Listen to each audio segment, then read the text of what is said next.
हे सब लोग, चैनल पर वापस आने के लिए शुक्रिया। अब आप मुझे जानते हैं, मुझे दुनिया भर की बातें करना बहुत पसंद है और इसमें भाषाएं भी शामिल हैं। और मैं आपको बता दूं, अंग्रेजी भाषाओं का वो खूबसूरत ताना बाना प्रोबेबिलिटी के साथ कुछ ऐसा करती है जो बहुत ही मजेदार है।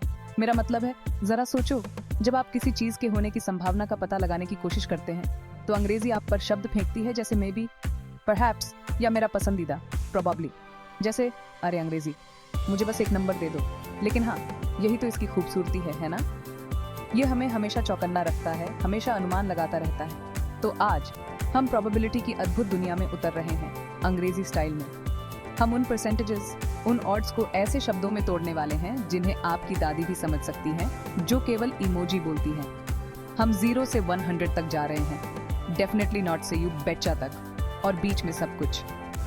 हंसने के लिए तैयार हो जाइए, सीखिए, और शायद थोड़ा रोना भी। ठीक है, शायद रोना नहीं, क्योंकि हम अंग्रेजी प्रोबेबिलिटी के रहस्यों को उजागर करते हैं। चलो शुरू करते हैं। 100% मेरे दोस्तों, ये जानने की निश्चितता है कि कल सूरज उगेगा, या कम से कम वे मुझे यही बताते हैं। यह एक पक्की बात है, एक तय सौदा है। 90% उस दोस्त की तरह है जो हमेशा समय पर रहता है, सिवाय उस एक बार के जब वे एक लामा के साथ देर से आए थे। यह बहुत हद तक गारंटी है, लेकिन जीवन, जैसा कि हम जानते हैं, एक अच्छे प्लॉट ट्विस्ट को पसंद करता है।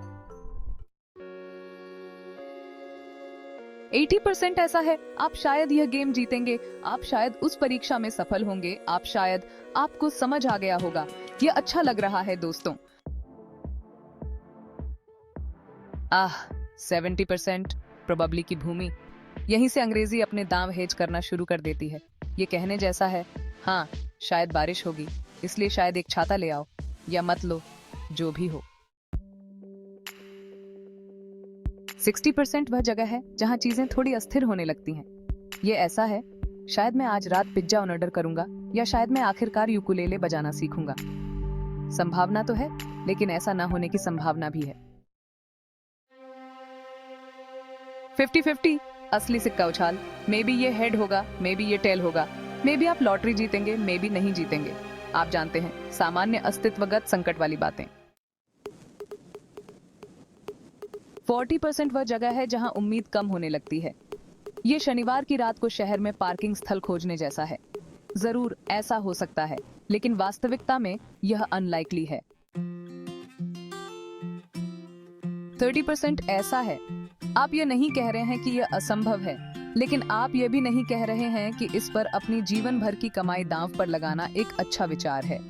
ये उस मौके का एक छोटा सा टुकड़ा है जो हमें सपने देखता रहता है, भले ही वे सपने थोड़े भ्रमपूर्ण हों।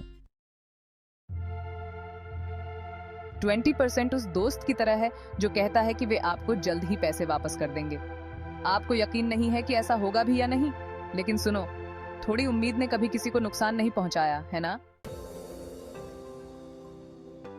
10% उम्मीद की वह छोटी सी किरण है, लाखों में से एक मौका जो हमें लॉटरी टिकट खरीदता रहता है और उन ऑनलाइन प्रतियोगिताओं में प्रवेश करता रहता है। 0% यह जानने की निश्चितता है कि अनानास पिज्जा पर नहीं होता है। यह एक सख्त ना है, एक दृढ़ एब्सोल्युटली नॉट है, एक जोरदार नोप है। तो यह रहा आपके सामने अंग्रेजी प्रोबेबिलिटी की जंगली दुनिया, डेफिनेट से डाउटफुल तक।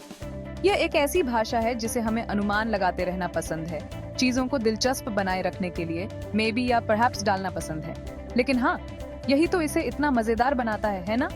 एक नई भाषा सीखना एक यूनिसाइकिल की सवारी करते हुए आंखों पर पट्टी बांधकर एक भूल भुलैया को नेविगेट करने जैसा है।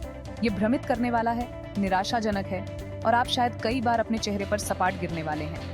लेकिन मेरा विश्वास करो, ये इसके लायक है, क्योंकि जब आप अंततः इसे प्राप्त करते हैं, जब आप अंततः खुद को किसी अन्य भाषा में व्यक्त कर सकते हैं, तो ये मानवीय संबंध के एक नए स्तर को अनलॉक करने जैसा है। तो आगे बढ़ो और उन अंग्रेजी प्रोबेबिलिटीज को जीतो। और याद रखें, भले ही आप इसे गलत समझें, कम से कम आपके पास बताने के लिए एक अच्छी कहानी तो होगी। अगली बार तक उन दिमागों को गुलजार रखें।